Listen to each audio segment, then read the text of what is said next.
A corto plazo, la conducta de la firma es que intentará utilizar la menor cantidad del factor variable si es que tiene que producir una determinada cantidad de producto o servicio. Por supuesto que se está enfrentando a la restricción de corto plazo, que el factor capital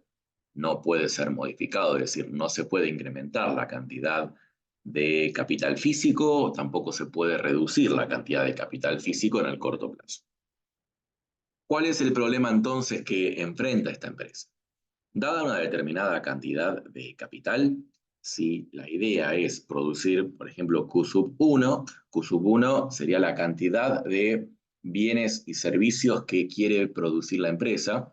solamente va a tener una única combinación de factores para poder hacerlo, que la que nosotros podríamos llamar la cantidad de trabajo mínimo que puede estar empleando. Esa curva celeste recibe el nombre de isocuanta y muestra todas las combinaciones de capital y trabajo que se podrían utilizar en el largo plazo si se pudiera querer producir Q sub 1. Es decir, si se pudiera invertir en más capital o desinvertir en capital, contratar más factor trabajo o despedir factor trabajo, cualquier combinación a lo largo de esa curva es la que permitiría entonces producir Q sub 1. En el corto plazo, dado que el capital está fijo y no puede ser modificado,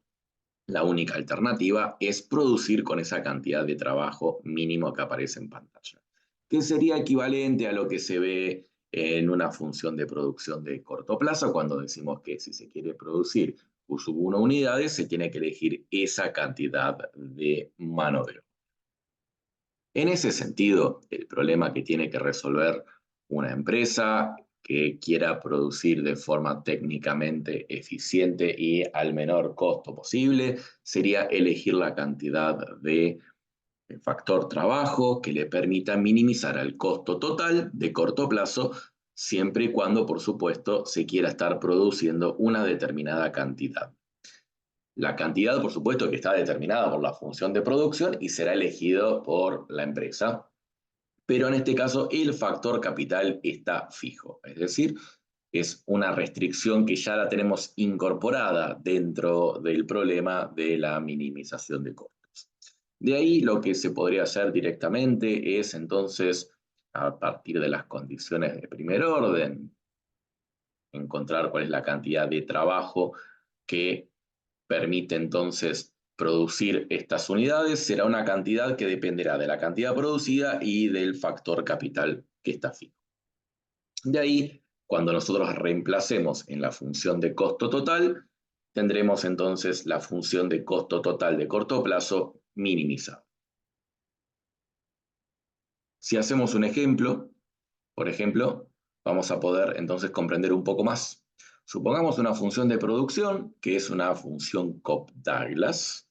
que en este caso depende de ambos factores de producción, que estarían variables, pero si nosotros suponemos que el factor capital está fijo, podríamos preguntarnos cuál podría ser la función de costo total de corto plazo, que estaría en función de las cantidades producidas y por supuesto del capital que está fijo.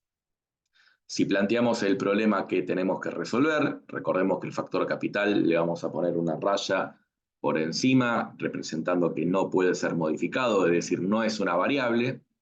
y de ahí sabemos también que la restricción principal será la cantidad a producir, y en definitiva podemos incorporarla dentro de la función de costo total. Estaríamos entonces directamente despejando que la cantidad de mano de obra tiene que ser, en este caso, Q cuadrado sobre 100 por K, sin necesidad de derivar, y lo incorporamos entonces dentro de la función de costo total mínimo. En este caso no tuvimos que derivar absolutamente nada, porque al poder incluir la restricción, que es la cantidad a producir, dentro de la función objetivo de costo total, estamos satisfaciendo ambas condiciones. De ahí entonces que tenemos que nos queda de esta forma el costo total. El costo total, que dependería de la cantidad producida, básicamente, tendrá un componente variable que por supuesto está determinado por la cantidad de mano de obra que queramos que la empresa vaya a contratar y por un factor fijo que estará representado por la cantidad de capital y su costo de oportunidad. En ese sentido,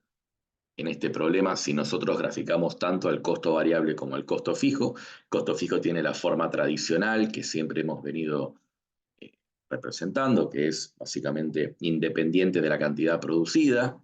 Y en este caso el costo variable sería una función estrictamente creciente y de esta manera convexa. Es decir, que crecería cada vez más rápido. Si nosotros queremos graficar al costo total, por supuesto que es la sumatoria de ambos componentes.